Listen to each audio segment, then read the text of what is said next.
And we are back, folks. You are listening to The Ryan Show FM, where you never know who we're going to be pulling out, especially when it comes to ex-NBA favorite players of ours. When we have a player we used to watch a lot as kids, Hamptons Dave and I tend to do whatever it takes to get him on the show here. And this is one that's been out there helping people. A former Clipper, so you know that I've watched him many, many times, play with him on 2K and destroyed Hamptons Dave many, many times. Ladies and gentlemen, boys and girls, give it up for the one and only Ricky Davis. Yes, sir. Let's go. Appreciate it. Yes, sir. Appreciate it. Thank you for coming on. Hope everything's good with the family. You know, prayers out to every safety, every healthy, to everybody over there. You said you're down in Houston, right? Everybody's good. Everybody's good. Fam's good. You know, kids growing big. We down in H-Town, down here holding it down. Yes, sir. That ranch lifestyle, which is great, to leave all the craziness and the media behind to just enjoy the family. And that's one great thing about this pandemic. It puts that type of stuff in perspective. So it's good to see you winding down. I mean, I say winding down, but you're still out there as active as ever, even in this pandemic, helping fight COVID-19. You're pretty much on the front lines, which is not what you expect of an ex-NBA player to be on the front lines, helping people, serving food to the homeless. Your foundation, the Ricky Davis Foundation, is doing tremendous things. So, hey, we thank you. All of us thank you. Yeah, man, I appreciate it. I appreciate it so much. And, you know, that's why I started my foundation, you know, just coming up, you know, rough in the streets, coming up from Chicago, you know, looking for my new pair of shoes and looking for my meal, you know, the next day was rough. So just being that strong pillar in the community, you know, for these underserved families. And with the COVID-19, you know, it's really rough. And certain communities are getting looked over.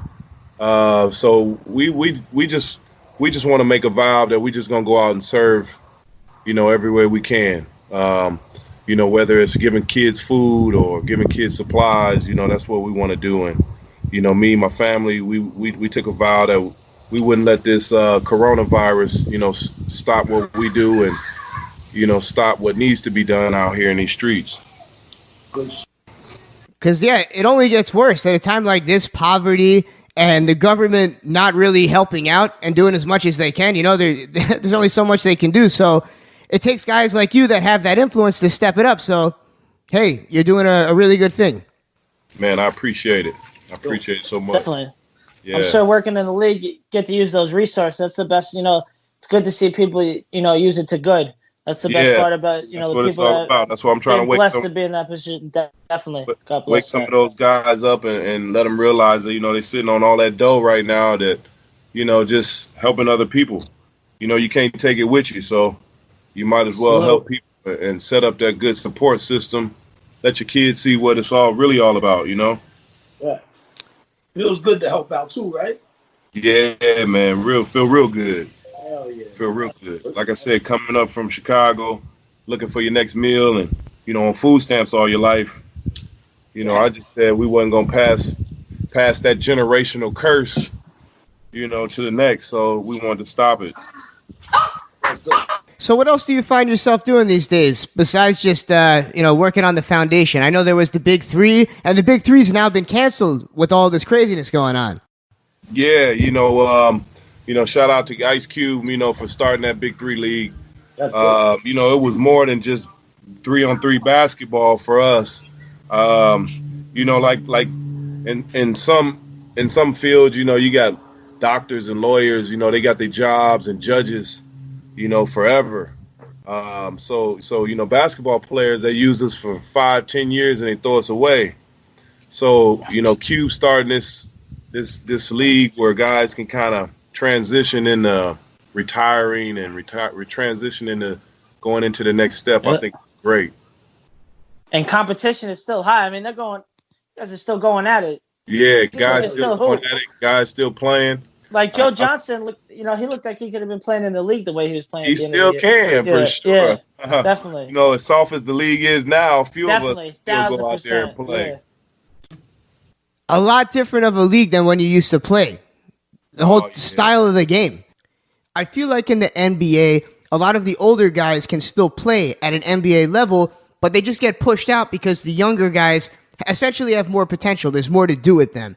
So Big Three basketball is still high quality basketball, pretty close to the NBA. Right. And the problem is that after all these years of watching these players play, you really gain a bond with them. It's a lot more personal in basketball. There's only 5 people on each team on the court at all times.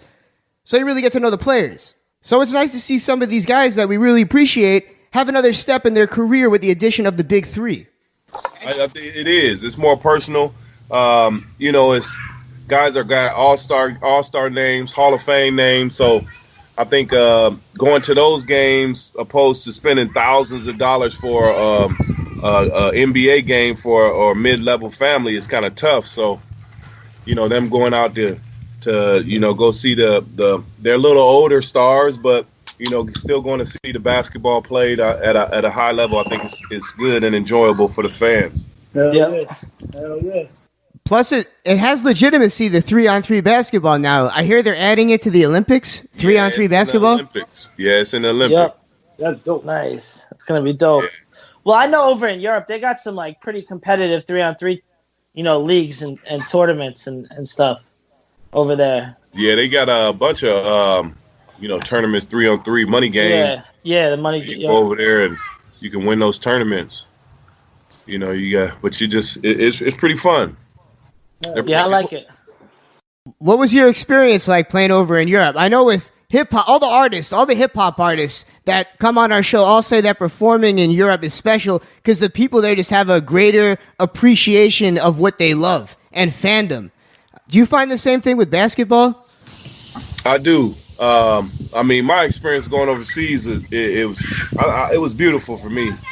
I got to learn different cultures. Get to see different things and different values, how people, besides America. So it was fun for me. Playing over there is tough. It's not as like the NBA. Guys aren't as talented, but the competition is still tough. It's tough. They can play. Yeah. It's tough. So they be balling and doing their thing. So it was still fun to me.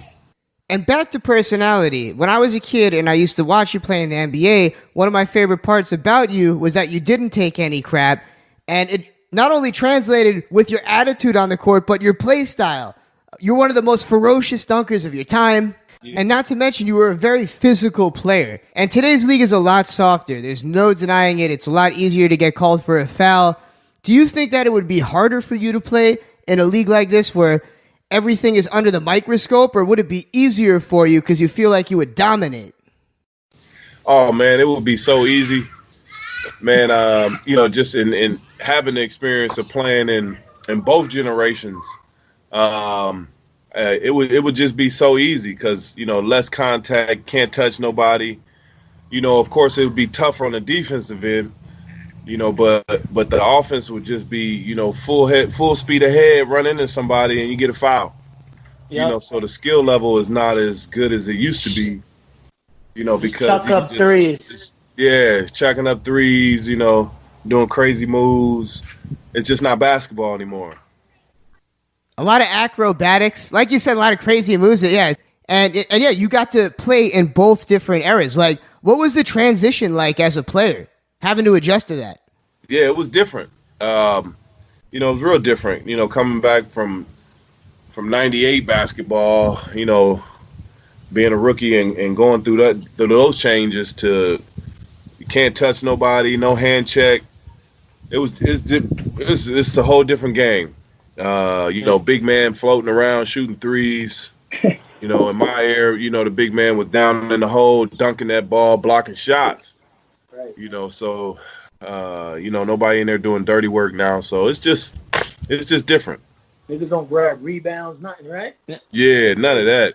No, Russell Westbrook. Yeah, the point guard going to get all the rebounds. I know you growing up in Chicago and coming in the league and then seeing LeBron play. You think playing with LeBron against him. Who do you think is the GOAT? Jordan or? Man. My GOAT's MJ all day. All day. Best all around player. I think LeBron. But MJ is definitely that GOAT. He just like somebody says, it's different kind of sharks. you got the Great White, you got the Hammerheads, you got the Nurse Sharks. So MJ was definitely that Great White. You didn't want to be around them. They all gonna eat you up, sharks. But so MJ was just that Great White. And you were there when LeBron was drafted. When he was drafted and you first saw him, did you think that it was possible that there would even be this conversation between him and Jordan all these years later? Not that good. But when you seen him when you seen him that rookie year, he just handled it so well. He knew the game so well. He picked it up. He picked it up very, very fast. And, with his body and picking the game up so fast, he grew really, really, really fast. So seeing him, he was just an awesome rookie. His body was where it needed to be. He took the bumps, he took the bruises, and he kept growing. So that was amazing to him, but definitely didn't think he would be where he is now. And I was tight when they traded you, too. I was pissed when they traded you off that team because I thought that would have been such a sick three between you, Ilgauskas, and LeBron. You were just dunking on everybody back then. Everything. It was nasty. Yeah. But, they had to get me out because I was averaging 24, 25 points. So, yeah. In order for LeBron to grow, you gotta do that. So I understand. So I just went over there with Paul Pierce and we went over there and double teamed over there. And what was that like? Because, he's really finding himself in the media a lot these days. Not only because he's on TV, he's on ESPN now, but his predictions. A lot of people are saying that he's saying some really, really crazy things. But, I love Paul Pierce. But, what was it like to play with Paul Pierce? Oh, P Square was a beast. It was another guy that was just real smooth, real steady. Yeah. He wasn't, trying to do too much. Another soldier. So I enjoyed playing with Paul, just going out there, him being Batman, me being Robin. And we were just, going at people hard. So, it was great over there. We made the playoffs a couple years and Indiana busted our ass. So, yeah, those Indiana teams are tough. Yeah, them Indiana boys was tough back in the day. I like that combo back to your rookie year with Baron Davis, too. I was also tight when that came to it because you and Baron Davis together were fun to watch, too. Oh, yeah, that was exciting right there. Yeah. Yeah, that was it. My man BD. Yeah, he used to call us high voltage. He's still putting work in. Dunk after dunk. At the J. Yeah. Yeah, buddy. Love Baron Davis, yeah. Yeah, I love BD was a nice guy. BD's a good guy, man. Now, whenever I tell people this, they don't believe me, but I've been a lifelong LA Clippers fan, and I was hyped when you had that reunion with Baron over on the Los Angeles Clippers during the Donald Sterling era. And, we all know he was a crazy owner, but we didn't know exactly how crazy he was until all of the statements came out about Magic Johnson and the AIDS references. So I just want to know, overall, what kind of experience was it to play for the Los Angeles Clippers during the Donald Sterling era, especially right before the blow-up? Well, it was good. Donald knew who to come around and who not to come around. He knew who he could spat at and who he couldn't spat at. So I never really had no problems, with Donald. Guys are on that stature at that level. It is what it is. Some of them are racist, some of them aren't. So, you can kind of tell, but I never really had a problem with it anyway. So, but just to get that kind of that attitude and that kind of culture out of the league, because the league is 78, 80% black anyway. So to talk about somebody like that is just, don't need to be around. No, it's despicable. Yeah, so horrible. And the Clippers organization now with Steve Ballmer, he's arguably one of the best owners in sports now. So it really shows that, I know after seeing Jerry Krause, him saying, oh, it's all about the management, it's all about the organization. You're like, no, sit down. Obviously, it's a little different. But it does start at the top. So, it's as a Clippers fan. It does. That was one of my favorite parts of The Last Dance is Jerry Krause got no respect from the players. Yeah, that guy is horrible. And Jordan was just picking on him. Jordan was just saying some of the funniest things to him, like making fun of him on the bus and Like, get out of here. Yeah. Like, we made you, kid. Classic stuff. Yeah, man. Penguin. So I got the penguin. Yeah, I gotta ask something. If you had the chance to go for that triple double again, would you do it? Oh yeah, for sure. I was I like, started I the love triple that. double culture.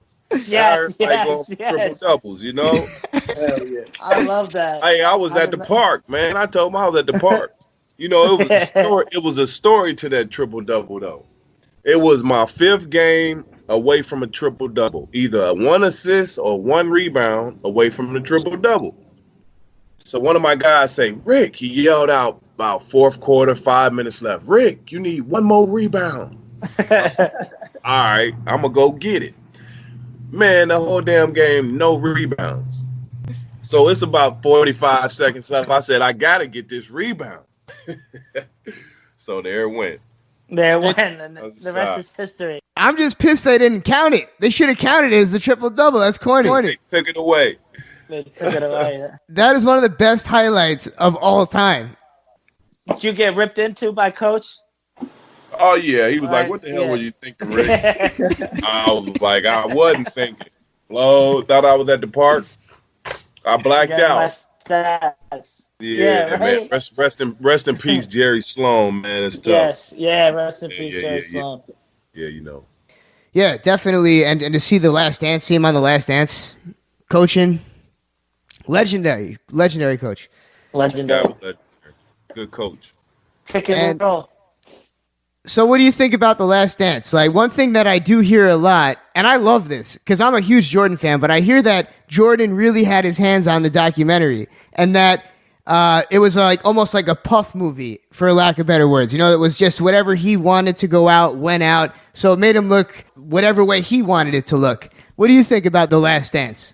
Well, I liked it. I mean, it was his show.